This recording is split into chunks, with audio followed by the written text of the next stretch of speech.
Hola, buenas tardes. Bueno, pues a ver, yo creo que ha sido un partido de empate a 0, porque bueno, podía haber sido empate a 1 o podía haber sido empate a 0, pero creo que ha sido un poquito duro en la última jugada que nos hagan el 1-0 después del trabajo que hemos hecho durante todo el partido.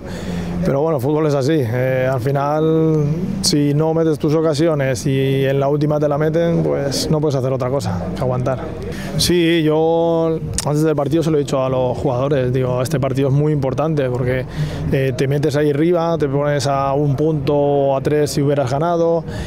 Pero bueno, hemos perdido, pero es lo que dices tú, que está muy igualado todo. Igual ganas un partido o 2 partidos y te metes arriba. Ellos precisamente llevan ahora una racha de 3 partidos seguidos ganados y estaban más bien en zona baja de la tabla y ahora están cerca de nosotros. Entonces, pues hay que seguir. Sí, la verdad es que antes de la charla se lo he dicho a los jugadores, si hubiéramos ganado hoy aquí prácticamente estábamos salvados, que era lo que quería el club, que el equipo no bajara de categoría.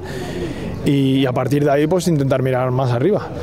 No ha podido ser, pero bueno, seguiremos trabajando para poder estar salvados lo más pronto posible y si podemos llegar hasta arriba, llegar a puestos de promoción, pues lo intentaremos. Sí, claro, antes de un parón tienes que ganar porque si no te vas con unas sensaciones después de haber perdido hoy, pero precisamente si la semana que viene no haces un buen partido o no ganas o pierdes, pues te vas con muy mal sabor de boca. Intentaremos ganarle al Silla, que es el siguiente rival, y lo que te he dicho antes, intentar estar lo más arriba posible hasta final de temporada. Bueno, que nosotros lo que intentamos es que vayan a vernos jugar y que se diviertan viendo cómo jugamos nosotros. Somos un equipo que nos gusta jugar al balón, tenerlo, ser ofensivos.